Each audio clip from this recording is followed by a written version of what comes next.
俄乌前线战事仍在延宕。面对俄罗斯总统普京就俄乌和谈开出的条件，乌克兰总统泽连斯基最新回应称不会考虑，因为俄军可能会借机巩固阵地。俄乌目前各执一词，战场情况究竟如何？泽连斯基近期多次公开抱怨缺少武器和兵力。在美向乌追加2.75亿美元军援之后，美总统拜登和北约秘书长斯托尔滕贝格又先后发声，称不会出兵乌克兰，这是何意？来看看报道。 当地时间5月25号，乌克兰东部城市哈尔科夫市遭俄军多轮空袭，空袭警报持续12多个小时，目前已造成多人伤亡。哈尔科夫是乌克兰第2大城市，距离俄乌边境仅几十公里。哈尔科夫市长伊霍尔·杰列霍夫说，该市25号全天都遭到大量火箭导弹袭击。 俄军本月10号在哈尔科夫战线的多个地点突入，控制多个村庄。眼下，俄乌双方正在沃夫昌斯克镇、利普奇村等战略要地交战。按照法新社说法，这是俄军最近1年多来在俄乌冲突中最大的军事进展。现在乌战争的情势啊，我是觉得说啊，现在乌克兰这边啊，好像并没有占到上风，而反而呢，这个俄罗斯这边呢，步步进逼。那我觉得。 这个情况呢，对乌克兰来讲，好像并不是这么样的乐观，因为比如说他们征兵都有很大的问题，啊，那很多人都不愿意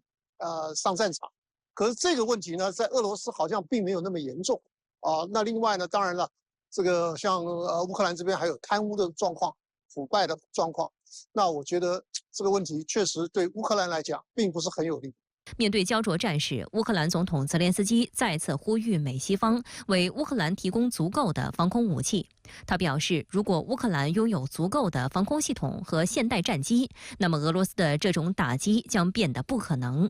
在泽连斯基多次的强烈求援下，美国国务卿布林肯24号宣布，美国向乌克兰追加价值2.75亿美元的军事援助，以帮助乌军在哈尔科夫地区应对俄罗斯军队。法新社24号援引布林肯的话报道，美方将尽快交付这批新的军事援助，这批军援包括乌方急需的军力。 综合多家媒体报道，这批军援包括海马斯高机动性火箭炮系统、155毫米和105毫米口径炮弹、标枪反坦克系统、AT4反坦克系统、反坦克地雷和精确制导航空弹药等。说到目前为止呢，双方都在加码，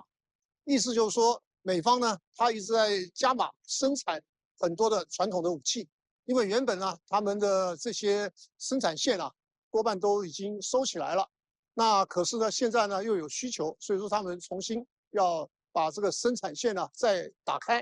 那俄罗斯这边呢，我看好像也并没有让人家感觉到他们的这个武器的资源呢有一些什么样短缺的状况。那所以我想说，这个情况呢，西方国家呢可能要来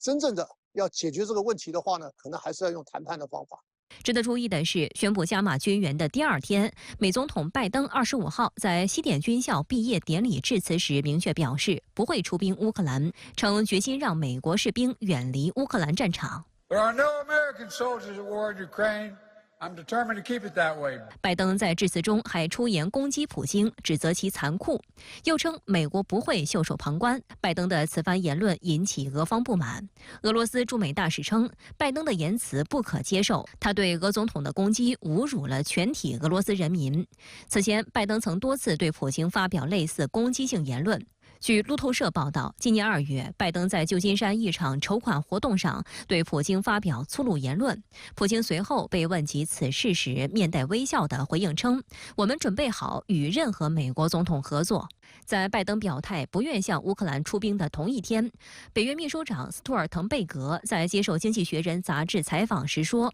北约不打算向乌克兰派兵。他表示，北约向乌克兰提供培训、武器、弹药，但北约不会直接参与乌克兰空中或地面的作战行动，也没有向乌克兰派遣北约地面部队的任何打算。这个考量就是说，他们不敢得罪普京。如果说真的派兵的话，那当然。 普京可能就要用更强硬的手段来对付西方国家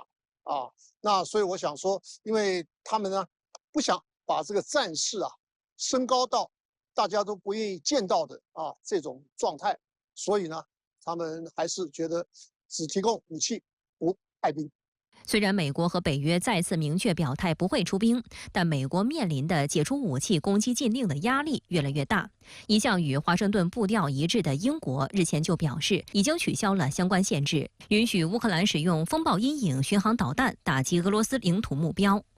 此外，法国总统马克龙也多次表示，在向乌克兰派遣西方军队的问题上，不应排除任何可能性。爱沙尼亚、立陶宛等国也对马克龙的表态予以支持。同为北约国家的德国，则在谨慎地防止俄乌局势进一步升级。德国总理舒尔茨24号明确表示，乌克兰数月来一直要求提供远程金牛座巡航导弹，但德国拒绝提供，因为这种射程达500公里的武器可能会引发北约与俄罗斯直接对抗。他有责任防止战争升级。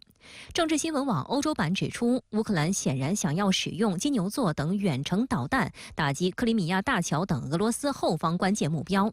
舒尔茨23号在《经济学人》杂志发表的一篇评论文章中也写道，北约不寻求与俄罗斯对抗，这一点非常重要。他誓言，德国不会做任何可能把我们变成这场冲突直接当事方的事。英国首相苏纳克22号突然宣布，将于7月4号提前举行大选，这比外界预期的早了几个月，被英媒视作苏纳克的一场政治豪赌。而随着大选临近，英国在安全议题和涉华议题上也日益活跃，这又是否将影响英国大选之后的对华政策？来看看报道。Earlier today, I spoke with His Majesty the King to request the dissolution of Parliament. The King has granted this request.And we will have a general election on the 4th of July. 苏纳克宣布消息时，表情凝重，肩膀被雨水湿透，声音几乎被唐宁街大门外抗议者的高音喇叭淹没。他还表示，将在接下来的几周中向选民们证明，保守党政府能够维护英国的经济稳定。目前，苏纳克已获得国王解散议会的许可。按计划，5月30号后，现任议会将正式解散，政府阁员将继续履职，直到新政府成立。英国工党领袖斯塔默当天发表声明直言，提前大选将给国家一个机会，结束保守党执政下的混乱。That opportunity for change is what this election is about. Well, I'm just hoping the government's held accountable for the past however many years of kind of mismanagement, everything that's gone wrong. I think it's time for change in this country, and I think people are ready for that. 在英国现代政治史上，7月的选举仅有1945年一次。当时，丘吉尔领导的保守党在民调领先的情况下，以145席的差距遭遇历史性惨败。如今，连续执政14年的保守党处境更加艰难，经历了英国脱欧、疫情危机和生活成本危机等一系列混乱。8年内换了5位首相，民调支持率平均落后工党23个百分点。苏纳克的这一举动被外界视为执政党保守党的一场政治豪赌。